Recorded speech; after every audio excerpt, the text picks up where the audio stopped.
একজন জীবিত মানুষ কি চিরকালের জন্য হারিয়ে যেতে পারে? পারে। এমন অনেক ঘটনাই আমরা সকলে কম বেশি জানি। গল্প উপন্যাসে এরকম ঘটনা আমরা কম পড়িনি।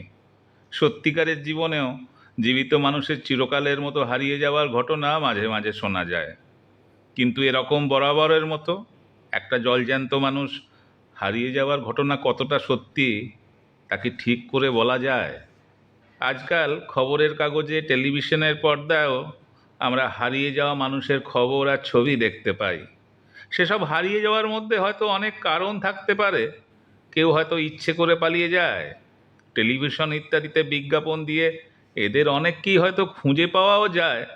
যারা অসুস্থ তারা হয়তো পথে ঘাটে বা হাসপাতালে মারা যায়। আবার এমনও হতে পারে সেই সব হারিয়ে যাওয়া মানুষদের মধ্যে কেউ কেউ গুপ্ত ঘাতকের হাতে খুন হয়ে যায়। আমি মাথা খারাপ, অসুস্থ বা খুন হওয়া লোকেদের সম্পর্কে কিছু বলছি না। এমনকি পালিয়ে যাওয়া বলতে যা বোঝায় তেমন লোকের কথাও বলছি না। সত্যি হারিয়ে যাওয়া একজন ভদ্রলোকের কথাই আমি বলছি। ভদ্রলোকের হারিয়ে যাওয়া যেমন একটা রহস্যজনক ঘটনা, তেমনি হারিয়ে যাবার পরেও তিনি আমার জন্যে অনেক রহস্য রেখে গিয়েছিলেন। ঘটনাটা ঘটেছিল কলকাতার বাইরে একটা ছোট্ট শহরে। আমার বয়স তখন 14-15। ছোট শহরের একটা ব্যাপার হলো, আলাপ পরিচয় না থাকলেও সবাই সবাইকে চেনে। বিরাট শহর কলকাতার মতো নয় যে পরিচিত ছাড়া কেউ কারোকে চেনে না। এমনকি পাশের বাড়ির লোককেই অনেকে চেনে না। কিন্তু মফস্বলের ছোট শহর অনেকটা গ্রামের মতোই।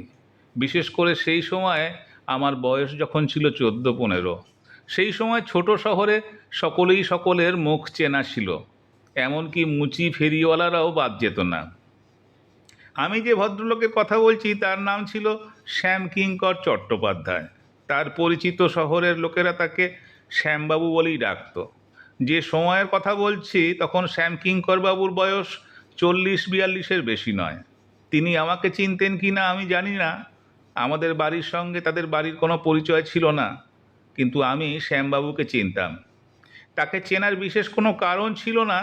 শহরের অনেককেই যেমন চিনতাম, তাকেও সেই রকমই চিনতাম। শহরের পশ্চিম দিকে তাদের সেকালের বিরাট দোতলা বাড়িটাও বাইরে থেকে দেখেছি। বাড়িটা আমার চোখে কেমন যেন ভুতুড়ে লাগতো। এত বড় বিরাট বাড়িটার অধিকাংশ দরজা জানালা সবসময় বন্ধ থাকতো।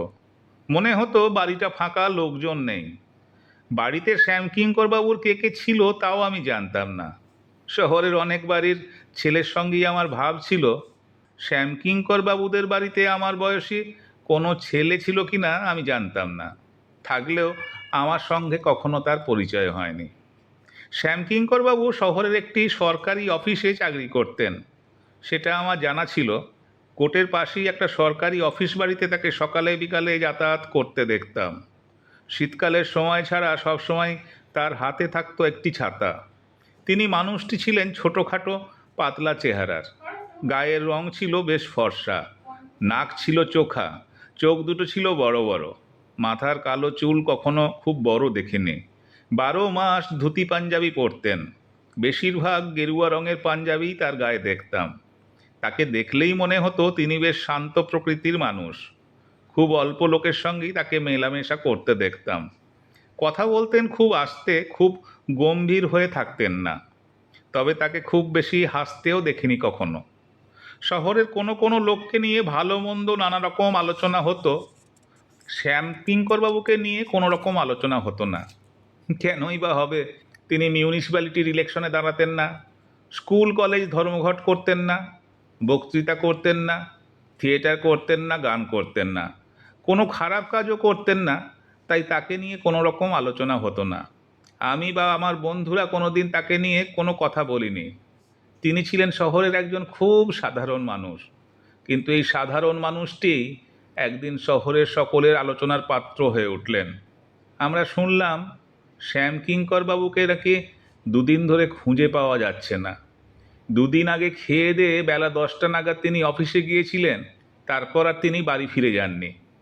অফিসে খবর নিয়ে জানা গেছে তিনি নাকি সেদিন অফিসেই যাননি। আমরা দুদিন পরে খবরটা পেয়েছিলাম, কারণ শ্যামকিঙ্কর বাবুর বাড়ির লোকেরা নাকি ভেবেছিলেন তিনি হঠাৎ কোথাও গেছেন, পরের দিনই ফিরে আসবেন। আসেননি। বাড়ির লোকেরা তার অফিসের বন্ধুবান্ধবদের কাছে খোঁজ করেও যখন কিছু জানতে পারেনি, তখন থানায় খবর দেয়া হয়েছিল। তারপরেই খবরটা ছোট শহরে ছড়িয়ে পড়ে। আমি আর আমার বন্ধুরা খুবই অবাক হয়ে গিয়েছিলাম। শ্যামকিঙ্করবাবুর মতো বয়সের একজন লোক কখনো হারিয়ে যেতে পারেন না, অথচ পুলিশ তাকে তন্ন তন্ন করে খুঁজেছে। রেল লাইনের ধারে, নদীতে, কোথাও খুঁজতে বাকি রাখেনি। শহরে কয়েকদিন ধরে কেবল একটা কথা নিয়েই সবাই আলোচনা করছিল, ছোট বড় সকলের মুখে শ্যামকিঙ্করবাবুর নাম। আর সত্যি মিথ্যে কত রকমের গুজব যে রটেছিল, তার কোনো মাথা মুন্ডু নেই। আমাদের বাড়ির বড়রাও অনেকে আলোচনা করেছিলেন। তারা নাকি শুনেছিলেন শ্যামকিঙ্করবাবু তাদের এজমালি সম্পত্তির একটা অংশ নিজে বিক্রি করে লাখ টাকা সবাইকে ফাঁকি দিয়েছিলেন। সেই সম্পত্তি ছিল অন্য এক দূরের জেলায়, গ্রামাঞ্চলে। ধরা পড়ে জেলে যাবার ভয়েই তিনি পালিয়েছেন। কিন্তু দিনে দুপুরে সকলের চোখ ফাঁকি দিয়ে কোথায় যেতে পারেন? ট্রেনে চেপে কোথাও গেলে টিকিট কাটবার সময়ই জানা যেত, সেখানে তাকে দেখা যায়নি। নদী পেরিয়ে গেলেও জানা যেত, কারণ খেয়াঘাটের মাঝি মাল্লা সবাই তাকে চিনত, তারাও কেউ দেখেনি। বাসে চেপে কোথাও যে যাবেন তার উপায়ও ছিল না, কারণ তখনও আমাদের সেই শহরে বাস চলাচল শুরু হয়নি। এ কথাও শোনা গেছিল, বাড়ি থেকে তিনি টাকা পয়সা জামা কাপড় কিছুই নিয়ে বেরোননি। অফিসে যেমন যান তেমনি গিয়েছিলেন। সময়টা শীতকাল ছিল বলে হাতে ছাতাও ছিল না। ব্যাপারটা সত্যি রহস্যজনক। এরকম ধারণা ছিল আমাদের বাড়ির বড়দের। তবে এরকম একটা ঘটনা নিয়ে কতদিনই বা লোকে মাথা ঘামায়। শহরের যার যত রকম ধারণা ছিল, কেউ তা বলতে বাকি রাখেনি। তারপর মাসখানেকের মধ্যেই সবাই শ্যামকিঙ্করবাবুর কথা ভুলে গিয়েছিল। কেউ আর তাকে নিয়ে কোনো কথা বলতো না। আমার বন্ধুরাও আর কিছু বলতো না, আমিও কিছু বলতাম না। তবে আমি ঘটনাটা ভুলতে পারিনি। আমার প্রায়ই মনে হতো, একটা জলজ্যান্ত মানুষ হঠাৎ কোথাও উধাও হয়ে গেলেন কি করে? কেনই বা গেলেন? একটা বছর কেটে গেছিল, আবার শীত এসেছিল। আমাদের শহরের পূর্ব দিকে রেল লাইন পেরিয়ে গেলেই গ্রাম। শহর থেকে প্রায় 5-6 মাইল দূরে ছিল বিরাট একটা বিল। বর্ষাকালে সেই বিলকে সমুদ্রের মতো মনে হতো। শীতকালে জল কমে যেত আর বিলের ধারে জঙ্গলে গাছপালায় ভিড় করত বহু রকমের পাখি। সেই জঙ্গলে কেবল বুনো খরগোশই ছিল না, বুনো শুয়োরও ছিল। আশেপাশের গ্রামে যেসব সাঁওতালরা ছিল, তারা তাদের শিকারী কুকুরদের নিয়ে তীরধনুক হাতে বিলের জঙ্গলে শিকার করতে যেত। শহরে যাদের বন্দুক ছিল, তারাও কেউ কেউ সেখানে শিকারে যেত। আমি বা আমার বন্ধুরা শিকারে যেতাম না, বিলের ধারে আশেপাশের গ্রামে বেড়াতে যেতাম। শীতের বেলা 10টা-11টার মধ্যেই খেয়ে নিয়ে বেরিয়ে যেতাম, আর সন্ধেবেলায় অন্ধকার নেমে আসবার আগেই বাড়ি ফিরে আসতাম। পৌষ মাঘ 2 মাসের মধ্যে অন্তত 2-3 দিন আমরা বিলের ধারে বেড়াতে যেতাম। শ্যামকিঙ্করবাবু যে বছর নিরুদ্দেশ হয়ে গিয়েছিলেন, সে বছরেও আমরা 2 দিন বিলের ধারে বেড়াতে গেছিলাম। পরের বছর প্রথম যেদিন গেছিলাম, আমরা প্রায় বেলা 1টায় বিলের ধারের প্রথম গ্রামটায় পৌঁছেছিলাম। প্রত্যেক বছরই যেতাম বলে গ্রামের লোকেরা আমাদের চিনত। আমাদের বাড়ি থেকে সবাই কিছু না কিছু খাবার নিয়ে যেতাম।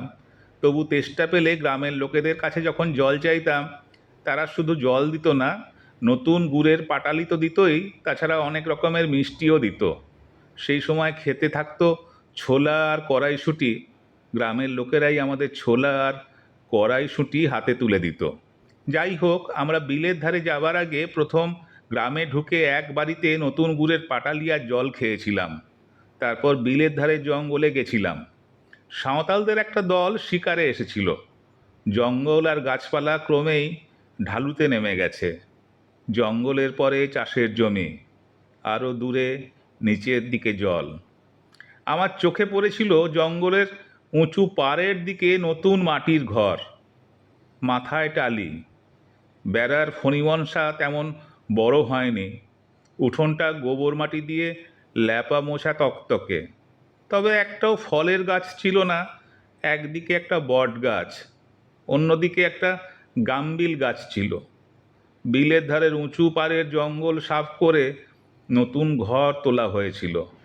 আগের বছর বাড়িটা দেখিনি। গ্রামের বাইরে ওরকম কোনো বাড়ি বিলের ধারে ছিল না। বাড়িটা দেখে আমার কিছুই মনে হয়নি, কিন্তু খুব অবাক হয়ে গেছিলাম অন্য কারণে। ফণি মনসার বেড়ার এক জায়গায় একটি কঞ্চির আগল ছিল। সেই আগলের সামনে দাঁড়িয়েছিলেন গেরুয়া থান আর চাদর পরা এক সাধু বাবা। সাধু বাবার মাথায় লম্বা চুলে জটা পড়েছে, লম্বা গোঁফ দাড়িতে ভরা মুখ, তাতে কিছু পাকও ধরেছে। তার পা দুটো ছিল খালি। আমার বন্ধুরা কেউ সাধু বাবার দিকে তাকিয়েই দেখেনি, তখন ওরা সবাই জঙ্গলের দিকেই তাকিয়ে হাঁটছিল। কিন্তু আমি যেন ভূত দেখার মতো চমকে উঠেছিলাম। মাথায় যতই জটা থাকুক, তার মুখ গোঁফদারির জঙ্গলে ঢাকা পড়ুক, নাক চোখ দেখে আমার শ্যামকিঙ্কর বাবুর মুখ মনে পড়ে গিয়েছিল। তার চোখ আমাদের দিকে ছিল না, তিনি আকাশের দিকে তাকিয়েছিলেন। অনেকগুলো তিতির তখন আকাশে উড়ছিল। আমি সাধু বাবার দিকে তাকিয়ে দাঁড়িয়ে পড়েছিলাম। বন্ধুরা এগিয়ে গেছিল। সাধু বাবাকে যতই দেখছিলাম ততই মনে হচ্ছিল উনি শ্যামকিঙ্কর বাবু ছাড়া আর কেউ নন। বন্ধুরা খানিকটা এগিয়ে আমাকে চিৎকার করে ডেকেছিল, তখন সাধু বাবার আমার দিকে নজর পড়েছিল। আমার সঙ্গে চোখাচোখি হতেই তিনি যেন কেমন অস্বস্তি বোধ করলেন। মুখ ফিরিয়ে আস্তে আস্তে আগলের ভেতরে চলে গেছিলেন। সারাদিন বিলের ধারে জঙ্গলে আর গ্রামে গ্রামে বেড়ালেও সাধু বাবার সেই মুখ আমি ভুলতে পারিনি। কিন্তু আমার সন্দেহের কথা বন্ধুদেরও জানাইনি, কারণ ওরা তাহলে হইচই করে সাধু বাবাকে দেখতে ছুটত আর বিশ্রী একটা কাণ্ড ঘটত। লোককে বিলের ধারে বাড়িটার কথা জিজ্ঞাসা করেছিলাম। তারা বলেছিল কয়েক মাস আগে একজন সাধু বাবা এসে ওখানে ঘর তুলে আশ্রম করেছে। অন্য লোক হলে গ্রামের লোকেরা তাড়িয়ে দিত, কিন্তু লোকটা নাকি সত্যি ভালো, কারো সাথে পাঁচে থাকে না, তার চাষাবাদ করা বা মাছ ধরার কোনো ইচ্ছেই নেই। যা সামান্য পুঁজিপাটা ছিল তা দিয়ে জঙ্গল সাফ করে ঘরটা তুলেছে। সাধু বাবা নিজের মনেই থাকে, সে কোনো ভোজবাজি দেখায় না, জলপরা মাদুলি দেয় না, এমনকি তার নিজের খাবার সংস্থানও নেই। তাই গ্রামের লোকেরাই তাকে চাল ডাল তরি তরকারি দেয়। কিছু বলতে বললে সে রামায়ণ মহাভারতের কাহিনী শোনায়, তাই শুনতেই অনেকে সাধু বাবার কাছে যায়। আমার মন থেকে সন্দেহ যায়নি। সেবারের শীতে বন্ধুদের সঙ্গে আমি আরও দুবার বিলের ধারে বেড়াতে গেছিলাম। বিলের ধারে বেড়ানো আমার মাথায় ছিল না, সাধু বাবাকে দেখাই ছিল আমার আসল উদ্দেশ্য। সেই বছরেই তারপরে আমি একবার একলা গেছিলাম। আমার মনে কোনো সন্দেহ ছিল না, সাধু বাবা শ্যামকিঙ্কর বাবু ছাড়া আর কেউ নন। কয়েক বছর পর আমি সাধু বাবাকে দেখেছিলাম। আশ্রমের চেহারা গ্রামের লোকেরা ফিরিয়ে দিয়েছিল। অনেক গাছপালা লাগিয়েছিল, ফুলের বাগান করে দিয়েছিল, এমনকি সাধু বাবাকে গরুও দিয়েছিল, আর আলাদা একটা মাটির ঘরের মন্দিরও করে দিয়েছিল। আমার সন্দেহের কথা কারোকে বলতে পারিনি। আমার বন্ধুরা সাধু বাবাকে দেখে কোনো সন্দেহ করেনি। শ্যামকিঙ্কর বাবুর কথা ওদের মনেও আসেনি। 5 বছর পরে একদিন বিকেলে আমি রেল লাইনের ওপারে আমার বন্ধুর বাড়ি গেছিলাম। দেশ বিভাগের পর রেল লাইনের পূব দিকে অনেক নতুন ঘরবাড়ি হয়েছিল। বৈশাখ মাস। বন্ধুর বাড়ি থেকে বেরিয়ে দেখেছিলাম আকাশের উত্তর পশ্চিম কোণে মেঘ করেছে, বিদ্যুৎও চমকাচ্ছিল। তখন বিকেল গড়িয়ে প্রায় সন্ধে হয়ে আসছিল। রাস্তায় লোকজন কমই ছিল। 2-4 জন যারা ছিল তারা সব বাড়ির দিকে ছুটছিল। আমিও ছুটছিলাম। হঠাৎ আমার চোখে পড়েছিল সাধু বাবাও হন হন করে রেল লাইনের দিকে চলেছেন। তিনি আমাকে লক্ষ্যই করেননি। আমি খুব অবাক হয়েছিলাম। সাধু বাবা শহরে কোথায় যাচ্ছেন? একটু দূর থেকে আমি তার পেছনে পেছনে গেছিলাম। শহরে তখন রাস্তার দোকানে আলো জ্বলে উঠেছিল, আবার মেঘের ডাকের সঙ্গে ঝড়ও শুরু হয়ে গেছিল। সাধু বাবা তখন ছুটছিলেন, আমিও তার পেছন পেছন ছুটছিলাম। আর আমাকে অবাক করে দিয়ে শহরের পশ্চিম দিকে শ্যামকিঙ্কর চট্টোপাধ্যায়ের সেই বিরাট পুরনো দোতলা বাড়িতেই সাধু বাবা ঢুকে পড়েছিলেন। তারপরে আর কোনো সন্দেহ থাকা উচিত ছিল না, শুধু আমি আজ পর্যন্ত এ বিষয়ে কারোকে বলিনি। পরের দিন আমি একলা হেঁটে বিলের ধারে গেছিলাম। দেখেছিলাম সাধু বাবা ওর আশ্রমেই আছেন। তার মানে রাত্রেই তিনি শহর থেকে ফিরে গিয়েছিলেন। আমার ৩৫ বছর বয়স পর্যন্ত সাধু বাবাকে আমি দেখেছি, তার মধ্যে অন্তত বার তিনেক রাত্রে তাকে আমি শহরে সেই চাটুর্যে বাড়িতে ঢুকতে দেখেছি। আমার ৩৫ বছর বয়সেও আমি বিলের ধারে যেতাম। বিলের ধারে বেড়াতে যেতে আমার বরাবরই ভালো লাগতো। যদিও চারপাশে অনেক কিছুই বদলে গেছিল। আমার ৩৫ বছর বয়সে শীতকালের এক দুপুরে কলকাতার এক বন্ধুকে নিয়ে বিলের ধারে গেছিলাম। বন্ধুকে সাধু বাবার বিষয়ে আমার মনের কথাও বলেছিলাম, কিন্তু সেবার গিয়ে শুনেছিলাম সাধু বাবা গত হয়েছেন, অর্থাৎ মারা গেছেন কয়েক মাস আগেই। শ্যামকিঙ্কর চট্টোপাধ্যায়ের হারিয়ে যাওয়া রহস্যের কোনো কিনারা আজও হয়নি। আমার দৃঢ় বিশ্বাস সেই সাধু বাবাই ছিলেন শ্যামকিঙ্কর চট্টোপাধ্যায়, কিন্তু আমাদের শহরের লোকেদের আমি সে কথা কোনো দিন বলিনি।